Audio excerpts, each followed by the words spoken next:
Hi, I'm Rebecca. I'm 22 and I have dystonia. This week it is Dystonia Awareness Week, hence the lovely green streak I currently have in my hair. This is why I'm doing my first vlog. It's part of my awareness. Some of you may read my blog, Dystonia and Me. Some of you have actually asked that I do a vlog, so bear with me. I've not done one before and I'm a little bit new at that. Don't really know where to begin. I don't want to go into too much detail in this one, so I don't really know where to begin. My dystonia mainly affects my face, so it affects my eyes, my jaw, my neck and my left arm, and I get Botox in all those areas. So my neurologist injects me here, here, about here, and somewhere around there. And if I didn't have, or if it's overdue, my Botox, then I can't really eat. My talking goes out the window, and my eyes like to clamp shut, or they don't really shut at all. I end up like that, and I find it really hard to do anything. I end up sounding like I'm drunk, which, if you don't know me, can be interesting. And it's very painful. Botox makes a huge difference for me. Most people have their Botox every 12 weeks, and as many of you probably know, I have mine every 6, because it only lasts about 5 to 6 weeks for me. Though this time round I've been really lucky and it's lasted 7 weeks, which I'm very thankful for. And I have Dysport, which is one of the 3 types of Botox, and that works really well for me.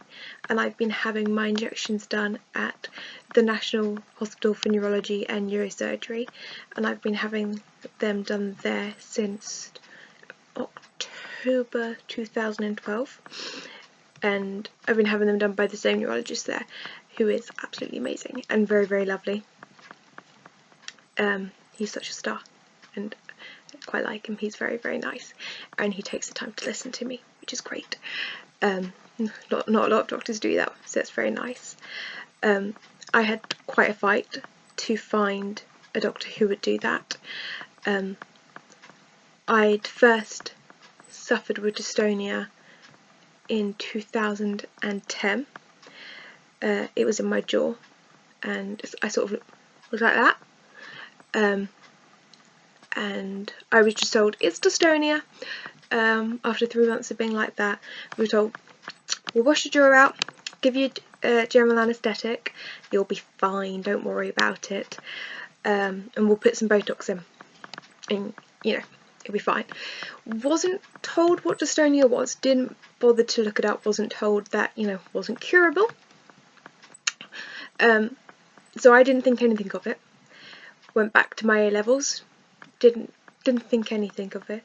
So 2 years later, when I was, you know, on the labour ward helping people deliver their babies, I was rather blissful, and I came home for the weekend and my jaw started hurting, and I was a little bit worried, and it came back, and my mum offered to take me to A&E, but again I didn't think anything of it. I just thought, I'll get a doctor to shove some Botox in it and I'll be fine again. I honestly thought that it was an infection or something, because I didn't understand what dystonia was.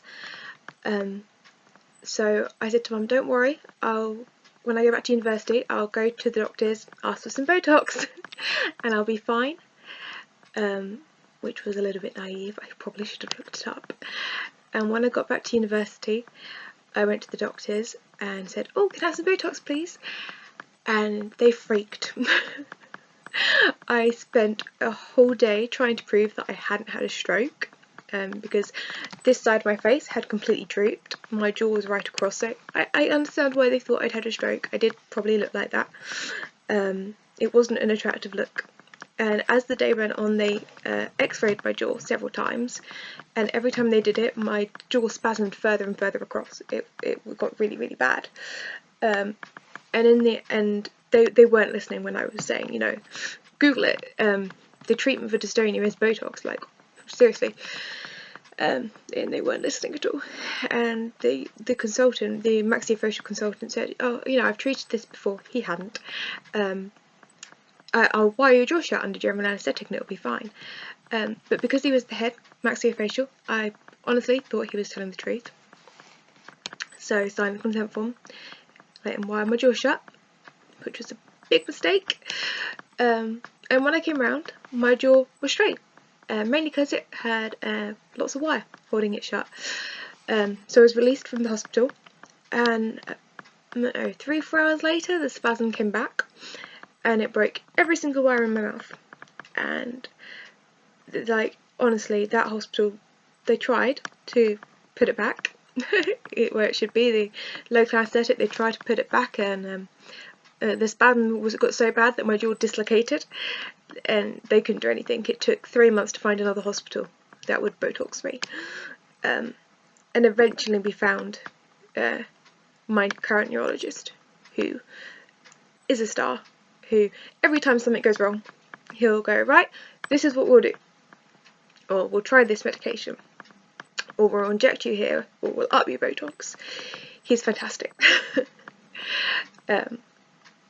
Whereas we've had lots of doctors or neurologists who don't understand. And dystonia is a very complicated condition, and from what I understand, most doctors won't come across the condition in their practice and career, so they don't know about it.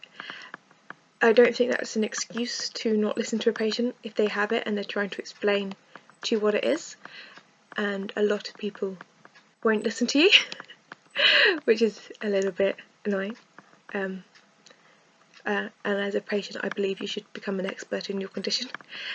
So if you're sitting there going, I have this and I would like you to, I'd like this, please, because it's going to help me, but, you know, they'll learn. But, yeah. But throughout Dystonia Awareness Week, I'm going to be doing lots of vlogs, a few vlogs, and we'll see how it goes. But yeah, so this is an introduction to me. I'm going to do a couple more vlogs, mainly focusing on different aspects of the condition, different treatments, different awareness things that have been done, and so on and so forth. So yeah, I'll see you soon.